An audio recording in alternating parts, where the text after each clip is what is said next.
Hey, thanks for joining us. I am not sure, maybe I was muted, so you didn't get our nice, live, exciting intro. But I'm so excited to have you join us for our final day of lunchtime with me, Dr. Nadine, and my special guest joining me all the way from Portsmouth in the UK.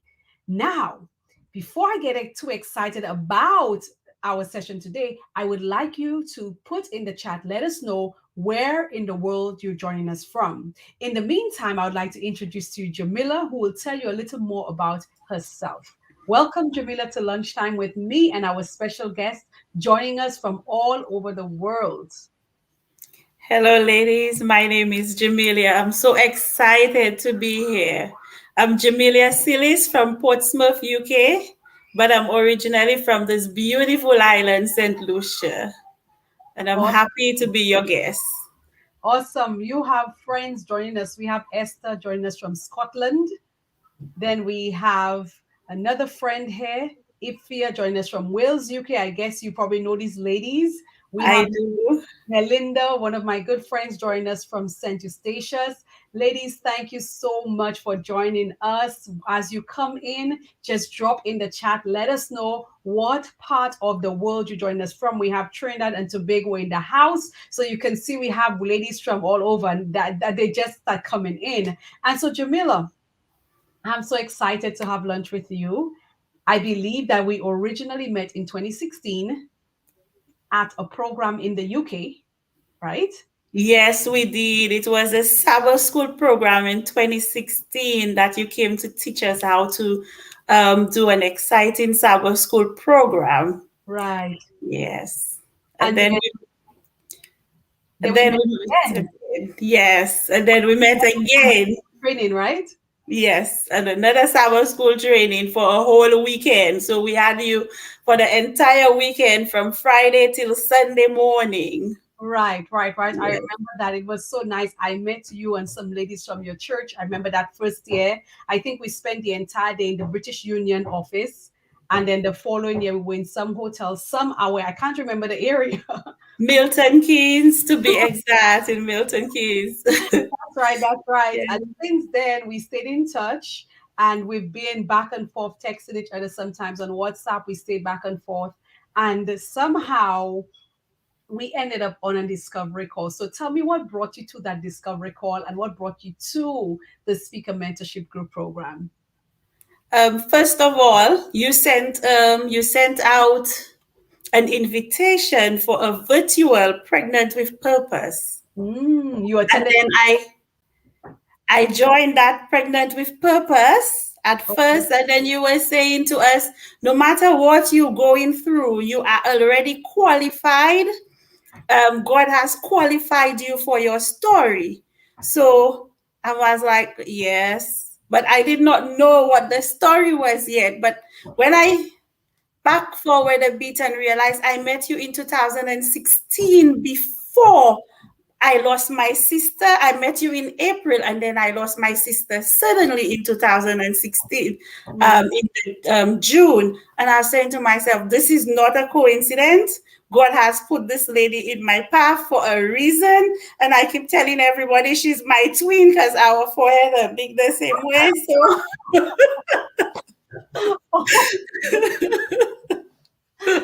Oh my goodness, so you're funny. That's a good one.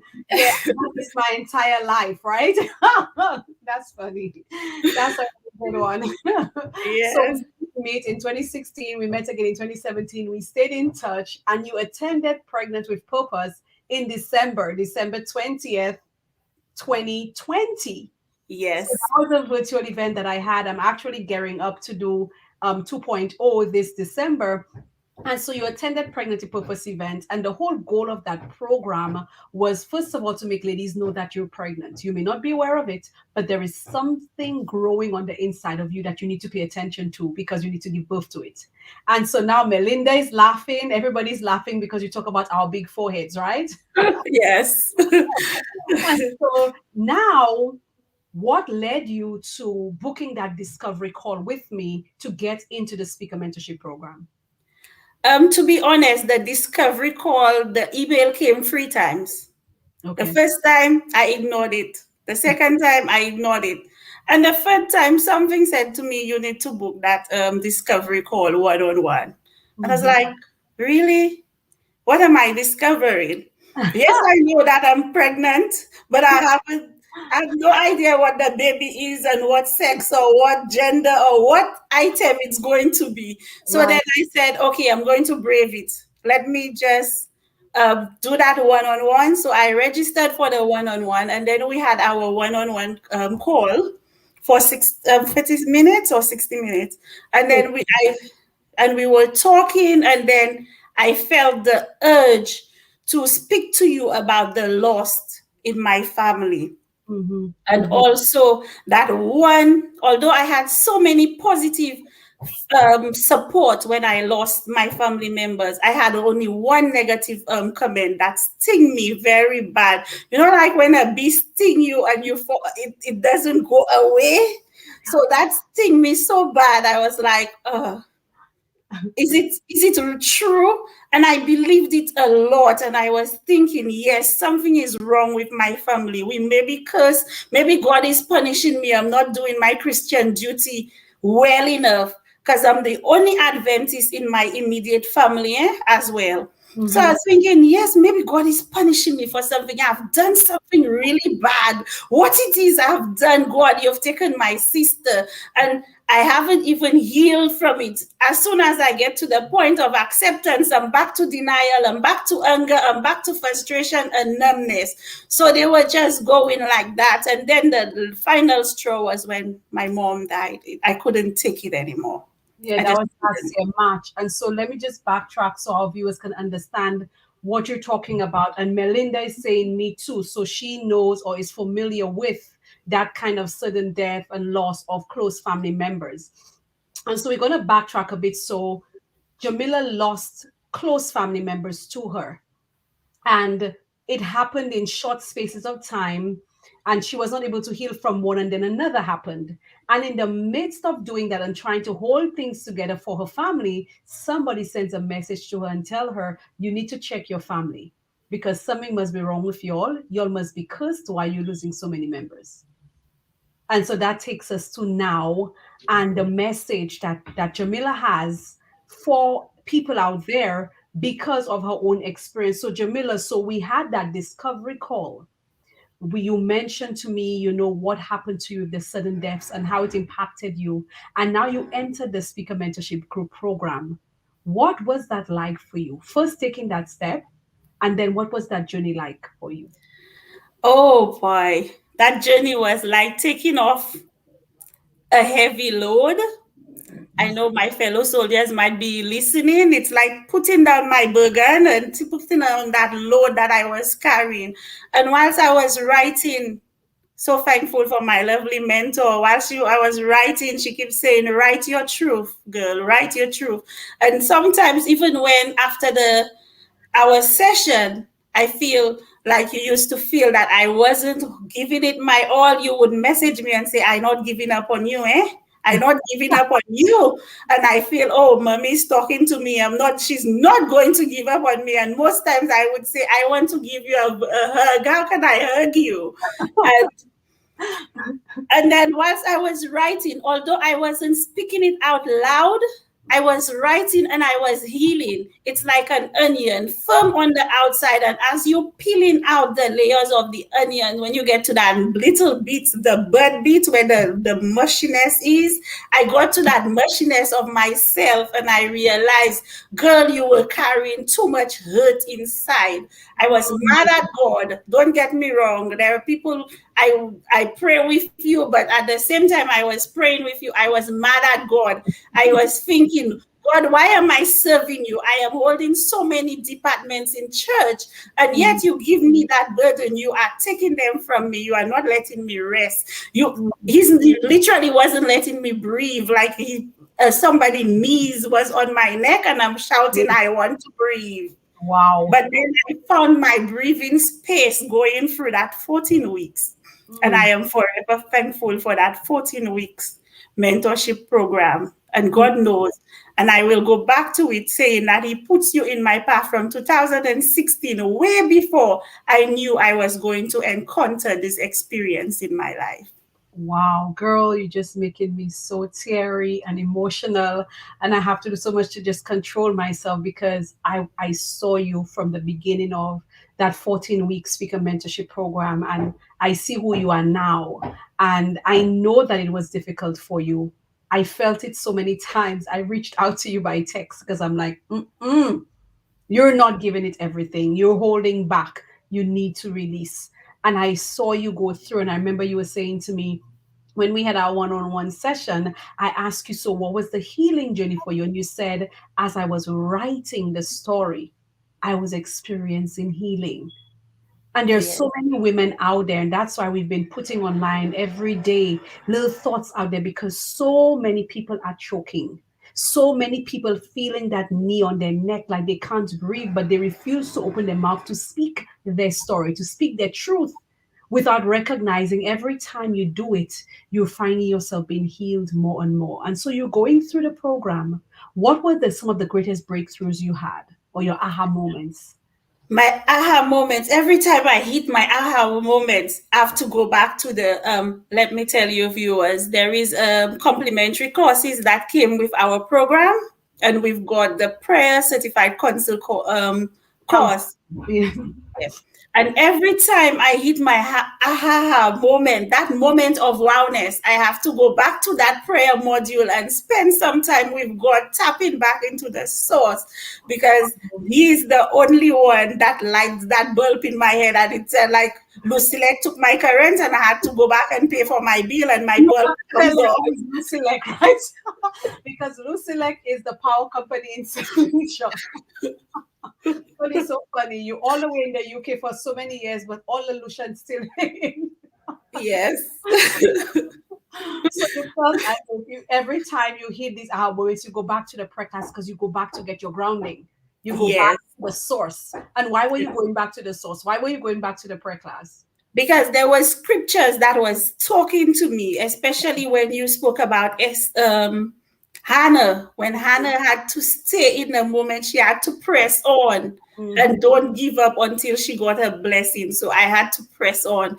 I know it was painful, but I had to press on. There were times that I was like, oh, I don't want to write it, but I have to let it go, breathe, come, leave the computer, let the tears come down, because I felt I did not mourn, because I felt people were looking at me. She's a soldier. She's a nurse. She's an ex-soldier, and these are people that are strong. But we also has emotions. We also have a heart that beats, and the heart gets broken at times. So I Mhm. had to let that heart actually break, because too long I had this glass wall around it, and I had to squash that glass to let my heart beat again. Wow, because you were trying to be there for everybody in your family. You Yes, were trying to be strong for everybody, and you totally ignored your own feelings so that you could be that strong soldier and that strongness for the family. But finally, now you're in the program and you're being pushed by me. I apologize, yes, but pushed by me for you to write, to get the story out, get it on paper. And that now is allowing you to go through some emotional turmoil because you were going through it. It was yes, affecting you, but at the same time, you were able to break that glass, but also be able to experience now finally your healing because you had kind of bottled it up, a right? lot, yes, a lot, And then there was this person who says to you, your family is probably cursed because of the loss. yes. What did that feel like for you? Hearing that from a church member, a friend, whoever. It's like hearing that from the church member. It's like, you just let me go, and the bus just came and the bus crushed me over. And I just couldn't feel. I felt all of those emotions came back, rushing back to me, and felt so numb. And at that point, maybe if she had said it at any other point when somebody else had died, Mm-hmm. it wouldn't hurt me so much. It wouldn't have crushed me that much. But when she said it was when I lost my greatest supporter, which was my mother, and Mm-hmm. the woman that I love so dearly. And that was the point where I was crushing inside, and I'm feeling to myself, I cannot speak about it. Maybe I don't tell anybody that I need prayer. Don't mention that I need prayer. Just put on the front and go to church, sit in front of Zoom because we were in front of Zoom at the time. Just be there. People ask you, are you okay? You just say, yes, I'm fine. But deep inside, you are actually dying. And I never expected it to come out of a Christian perspective. I would rather it come from one of my friends out there Mm-hmm. who say they don't believe in God or anything, would have said that to me, and I would have easily accepted it. But when it came from a church member, it was really hard. It was what had reached the broken point. And it was a voice note. So I could have listened to the voice note over and over and over. If it was a text message, you can delete it. But when it's a voice note and you click on that voice note, it just keeps playing and playing. And then I had to, it's whilst we were going through that, whilst I was going through my journey during the speaker mentorship course, I got the courage to delete that voice note. I Wow. delete that voice note, and I delete a whole set of literature that that person also sent to me that I Wow. had to read. But I never said that to you. So that was on my phone, a whole set of literatures that she was telling me that I need to start from this point to that point. And I was like, no, I don't even have the strength to pray. Am I going to have the strength to read? Mm. Mm. So yes, it Maybe crushed me. my initial reaction with is like surprise, but I'm just wanting to think maybe she meant well, in sending the literature. But I mean, the contents of the voice note was a bit harsh, and I Yes, know that at the time you're mourning, you're in the midst of mourning for your mom, and you're trying to be strong for everybody, which means you're not even paying attention to your grief and the loss that you have, and then that kind of message tells me about how much more sensitive and compassionate we need to be as Christians. We find yes, ourselves in positions to so easily judge people and their situations, and then to make a judgment when somebody's already so down that your family is probably cursed. When you're in that place, it's not a good thing. So I think it's probably a lesson for all of us in compassion, because I believe yeah, being compassionate, and I think that we need more compassion as Christians, because too many of us are judges. Too many of us, we so perfect, we have it all put together, that everybody else, we find ourselves just pointing the finger at them. And so I'm really sorry that you had to go through that, and you held that voice message over a year, because your mom died last March yeah, 2020, and you got the courage as we went through the program and as you were healing to delete it. I'm happy that you were able to reach that point. So give me a tangible breakthrough that you had, because I know you deleted stuff. I know you cried. I know you broke down. Are there any other breakthroughs that you had as you went through the program, and also the supporting modules of other programs that you had?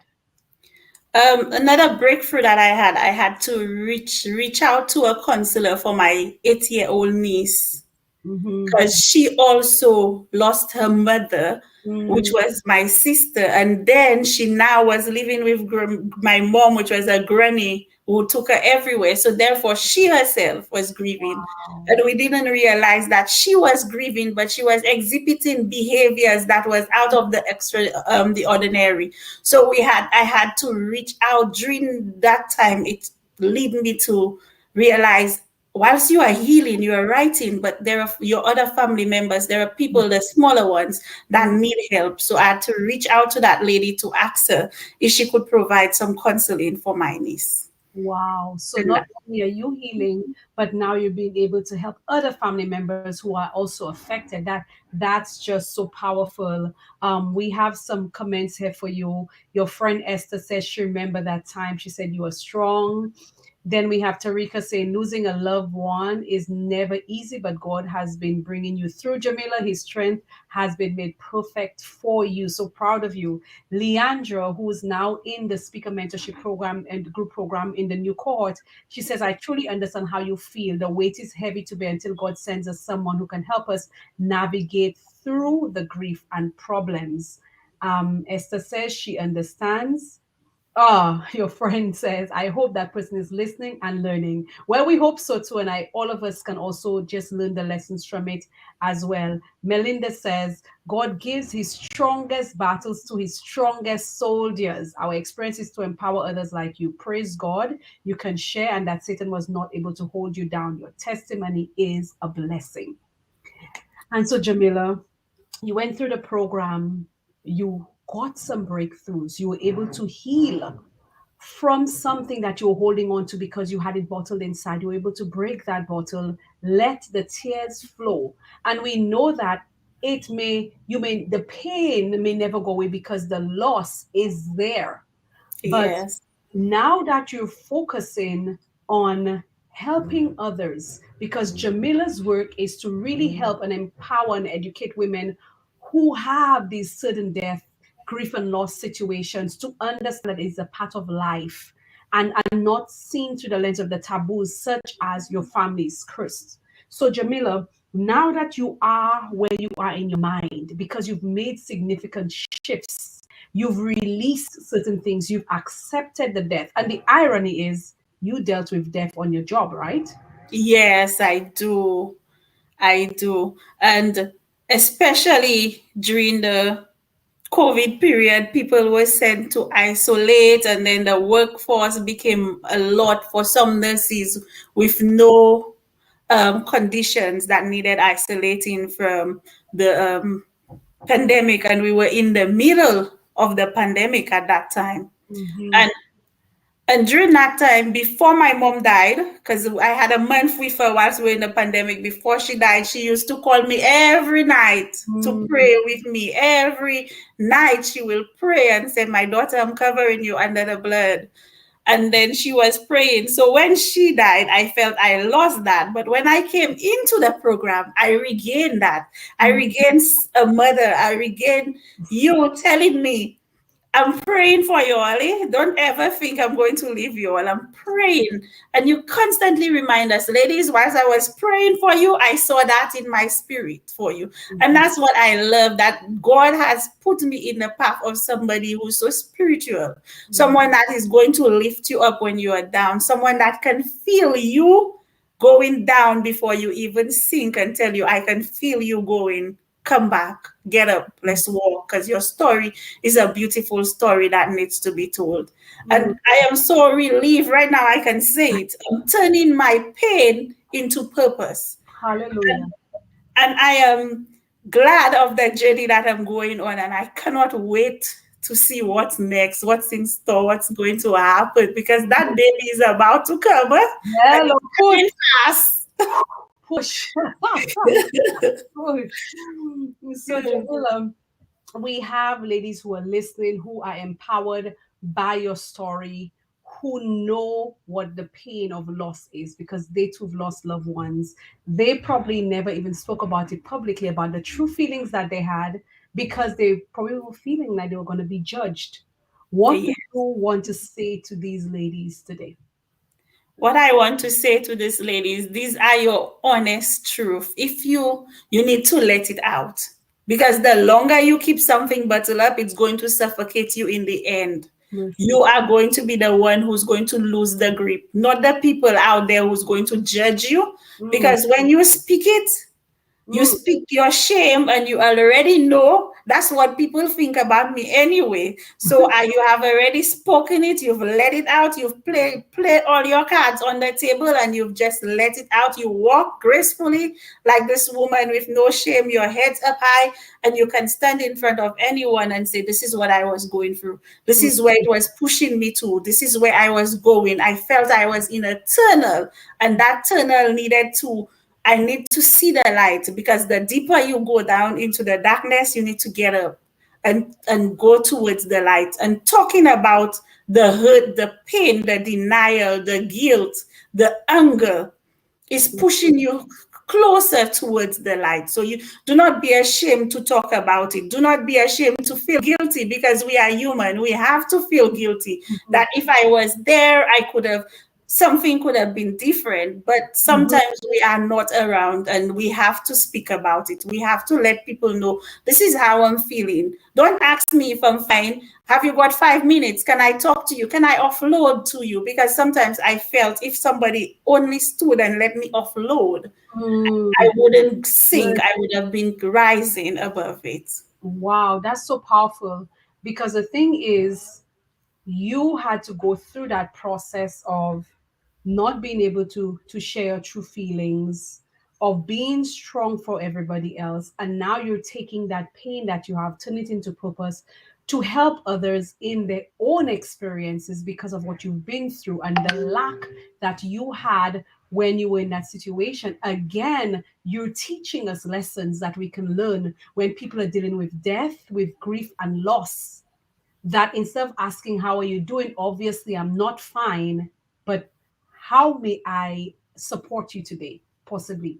Or, Yeah, do you want to speak today about what you're feeling? We're not counselors, but it doesn't mean that we cannot feel with other people or empathize and be there with them. And so for me, it's just like a whole bunch of lessons we're learning from your personal experience of how we can deal with death, grief, and loss when others are going through it, through your yeah, personal experience. And that's why I'm so excited that you are dedicating your life to empower and educate and support women and even families, anybody, to understand that when you're going through death, grief, and loss, it doesn't mean something is wrong with you, which is what you had to come to the point of realizing. Nothing was wrong with my family. And I'm so excited about your vulnerability in saying that you were angry at God, that you had questions, that you felt like, okay, something may be wrong for real, and what have I done, what, and stuff like. And it brings me to the story of Job and losing so much but yet trusting God. And so we have encouragement as well,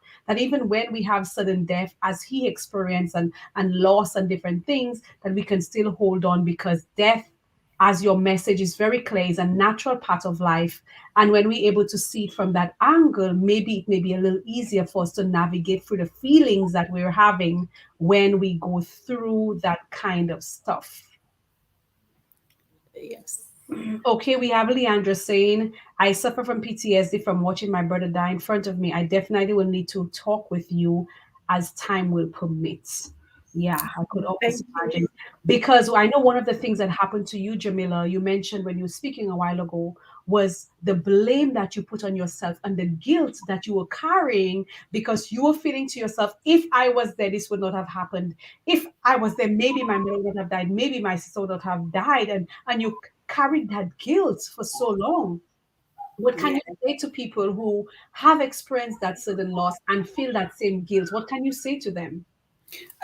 You have to come to the point to let it go, because death is natural. We learn that death is a part of the life cycle, and Mm, it's natural. It will happen. It might happen sooner than we expect, or it might happen. We might have a little time with the person, but sometimes we don't get the chance to be with the person for so long. But death will happen.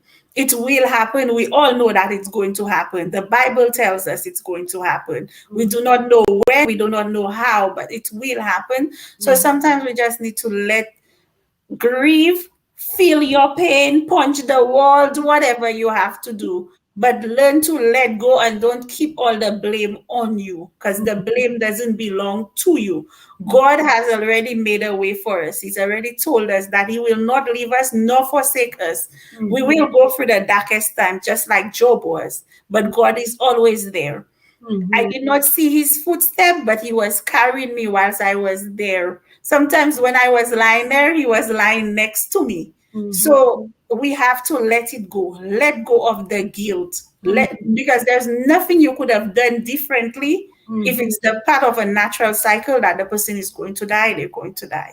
But mhm. we just need to love and keep the memory inside of us and just let it go. Do not blame yourself, because you cannot keep blaming yourself for death. Wow, girl, I am so proud of you that you've come to this point of letting go of that guilt and the blame that you had on yourself for just thinking that if I was then, so people are carrying that guilt. So Yeah.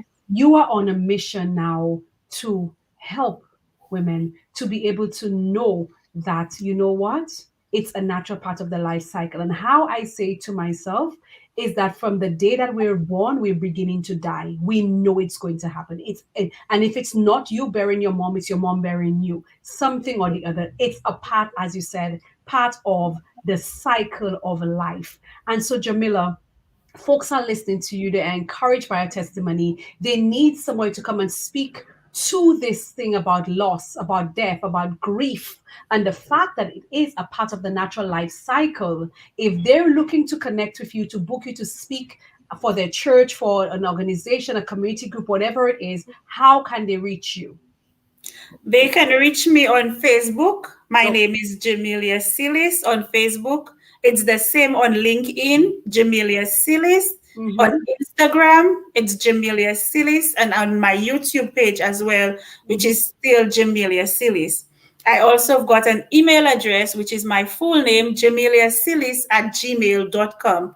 This is only for people who wants to reach me and to talk about grief and loss.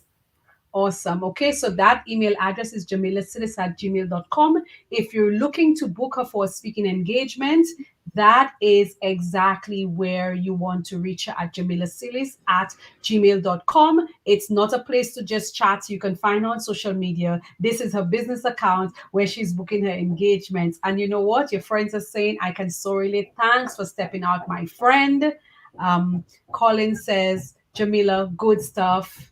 We have Beverly saying, I can see your passion in your testimony. Powerful. That is a ministry that's needed. Thank you so much, Bev, for joining us. And Leandra says, thanks for encouraging words. Blessings on you. Let God shine through you. And so, ladies, we are so grateful that you joined us for lunch today. We're also thankful that you joined us for the entire week. And so we look forward to seeing you next month. I believe it will be the last week or so, where we'll have another lunchtime series featuring 5 other ladies who went through the speaker mentorship program and so on, who are at that point of launching their speaking platforms and making their mark in the world. So, Jamila, as we close, tell us what's next for you and who would you recommend the speaker mentorship group program for? What next for me is that I'll be working with my wonderful coach, Ah, Dr. Nadine Collins, to produce a beautiful book. I haven't got the title yet, but it will birth. mhm. So we'll be producing a book, and also um, I would still be taking some engagement just to talk about my testimony and how I've gone through the losses in my family. And I want to thank you so much, Dr. Nadine, because without Why are you you, calling me Nadine? Nadine, Nadine is my name. You said, listen, what is this thing about Nadine? thank you so much, Dr. Nadine, because you were the answer to our prayers. Sometimes we didn't even pray, but God sent the angel to catch you before you hit the ground. And I'm so blessed to have had you in my life for so many times, so long. Yes, And the ladies in the group, I'm so proud of them. They're like cheering each other up. We're always cheering each other up. I joined the group not knowing anyone, but we came out as family. And I'm so thankful for that. awesome. Yeah, I'm proud of all of you and I'm happy for the sisterhood that you all have created.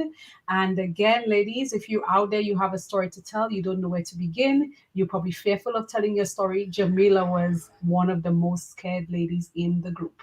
And I'm so proud to see her sitting here today, sharing her story so powerfully and these beautiful nuggets that every single one of us can learn from as we develop more compassion when we're dealing with people who are experiencing sudden death, they're grieving, or they have some loss in their families. So, Jamila, thank you so much. Thank you for just allowing me to go through this journey with you. It was a pleasure seeing you grow, a pleasure seeing you just let go, and just a pleasure seeing you moving forward in life because you know that there is more meant for you. And I look forward to working with you and the other ladies on Yes. project. Anybody, don't give up. Just message her.